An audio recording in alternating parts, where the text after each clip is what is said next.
G'day guys, welcome back to the channel and welcome back to Build a Nation with Croatia, Hajduk Split, episode number 9. Let's get straight into it because we've had a pretty good start to the season, as you can see. Well, it feels like I've played most of the season already with 7 games gone, so we're well into it with the league. We haven't lost yet and we're 19 points standing with a 15 plus goal difference, mainly thanks to Daniel Panchik. But before we have a look at the players and what's been going on with the schedule, let's have a quick look at the finances because we are rich. A couple of Champions League run or qualifications that we've had, we are getting some money in. I've got a whopping transfer budget, but I'm still having issues with this one main factor, and that's our reputation. Reputation is getting up there slowly, but not quite quick enough for my liking, and trying to bring in the right players who want to come to the league, but also enhance our squad and improve it. I think I found some, but again, it's going to take a little bit of time to sort it out. So, if we have a look, we are on the 1st of September 2031. No players brought in before the tick over. Did a couple of players leave? I can't actually remember. No. So I waited, and we made another 15, nearly 16 million in sales, with the largest being Lautaro Vargas, which irked me a little bit. He's an absolutely phenomenal right back for our standard. But you know what happens when the Middle East starts calling? You can't turn them down. And I did turn him down, but he got annoyed because he's gone from the contract that he had with us, what was it, about 25 grand a week, up to 80 grand a week. So I can understand it from that point of view. But he tore his thigh muscle, so up yours, Vargas. A couple of other players went to Al Weda. Peter Sucic and Ante Chernak have both gone. But I did bring a couple of players in. Fran Lech, or Frane Lech, I think that's how you pronounce it. Again, I'm sure. Comments down below on any pronunciations, please, because I struggle with some of these. So teach me. I'm open for learning. But a very young centre-back, 22, good squad player. I don't know whether he's going to be a starter, but he's a good player to fill in. And again, he's Croatian as well. I want to try and keep that Croatian feel. And then another one from Czechia, Marek Naskos, 24-year-old, defensive midfielder / deep line playmaker. Good vision, good passing, reasonably good tackling, excellent physicals. Again, I'm not entirely sure he's going to be a starter, but it's about having squad players now more than anything that can fill in when other players get injured. And I need to fill in with quality. This guy has got the qualities about him.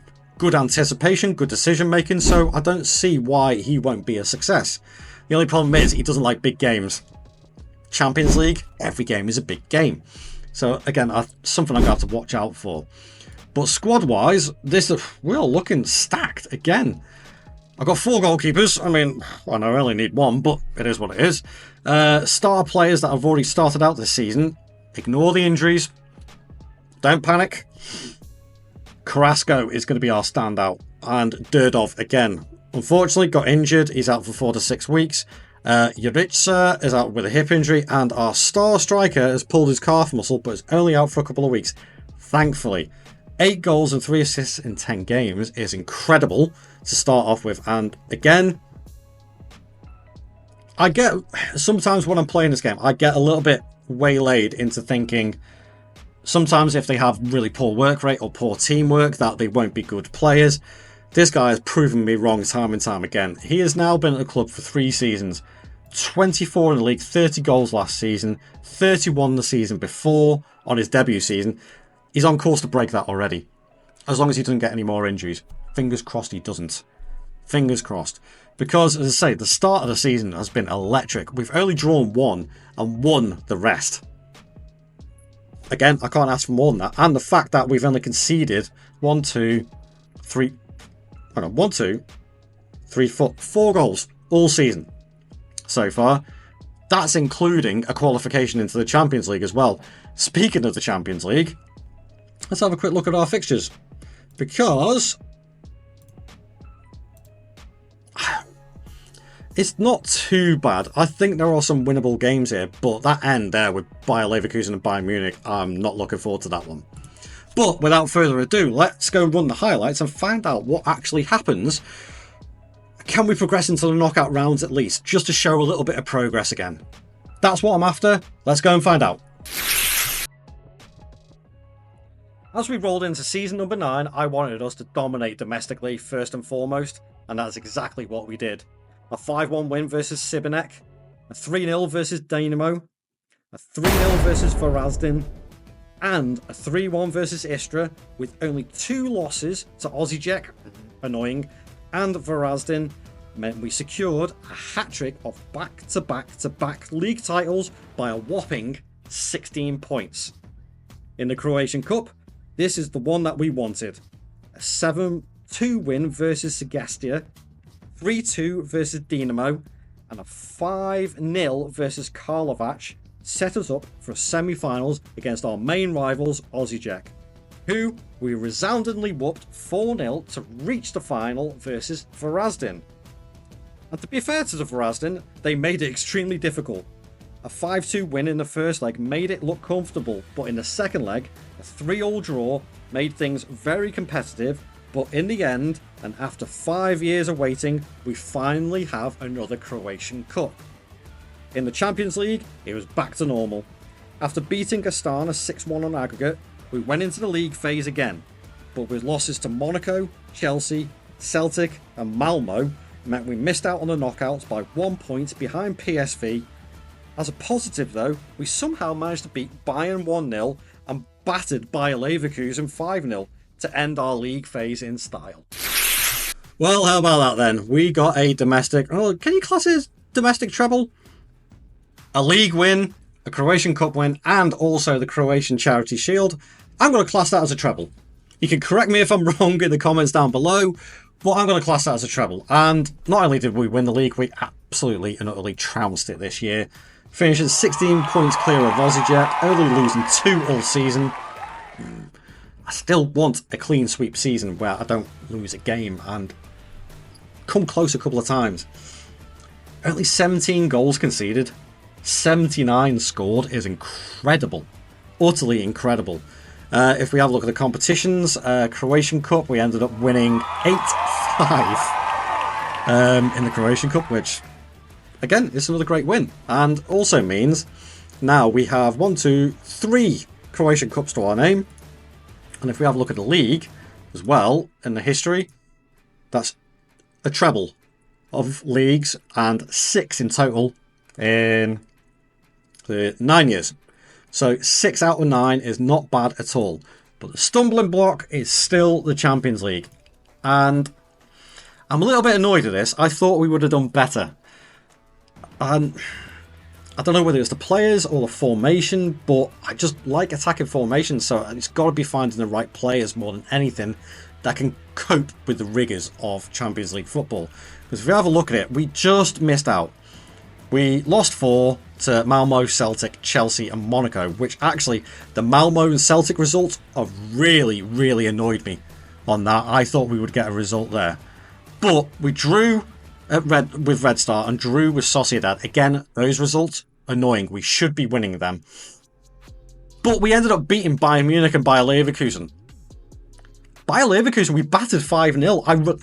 It makes no sense. 2 out of 3 toughest teams that I had in my fixtures list, we beat. Yet we lost to the smaller sides. I don't get it. I really don't get it. But having a look at the squad, Vutsov played all the games this season, so another 53 games under his belt. He has been an excellent signing for us. Some down arrows, very good quality, but he's the club captain now. Very consistent, loves the big games. And the fact that he's been with us for so long now, and he has been so consistent, averaging, I'd say, between 15 and 20 clean sheets a season is pretty darn good. But it's the goals. It's the goals. Daniel Pansic, always wanted by Liverpool. I am not going to go into panic stations as such. I'm going to try and fend this off. He's got 4 years left on his contract, but he's only 21 grand a week. I might try and offer him another contract, see if I can get him on higher wages just to fend off the interest at the moment. But another 36 goals this season and 8 assists is incredible. Add on to that, Matej Fringen has got 17 and 8, 15 and 6 from Katalinic, 13 goals and 28 assists from Maurizio Carrasco is incredible. For an inside forward to have these attributes here is perfecto. And Marek Orpchal got 7 goals, weirdly enough. Sikotic got 5 and 4, 5 and 6 from Durdov, but unfortunately Durdov tore his ankle ligaments, and he's had a bit of an injury nightmare this season, to be fair. So what was it? So we'd be starting from here. So we had shin splints right at the start of the season. Then he broke his foot, comes back from that, broke his ankle, comes back from that, and then tears his ankle ligaments. I mean, I've never seen an injury list like it. And an injury list like this as well. Is he injury prone? Well, he's currently out with injury, but surely he would have the injury prone stats on there. And I actually think that's hampered him a little bit. At the age of 24 to have a broken foot, a broken ankle, and torn ankle ligaments. This guy's going to need a bionic leg to play football again. That's bad. That's bad. I feel for him. I feel for the guy. It's not good. But it didn't hamper us in the league, so I've got enough cover on that, thankfully. But I'm hoping he doesn't have a season like that next season. And speaking of next season, before I wrap this video up, in episode number 10, make sure you join me for that, because I'm going to do a little bit more of a tactical breakdown. I am also going to do a league review again, where we have a look at the coefficient points, the league standings, and the qualifications at the end of that video as well. So don't forget to join me for that. Also, don't forget to leave a like and subscribe to the channel if you did enjoy this content, and to keep up to date for more of that. And I will see you guys in the next video. Thank you very much for watching. Join me for the next video. I'm O'Billy.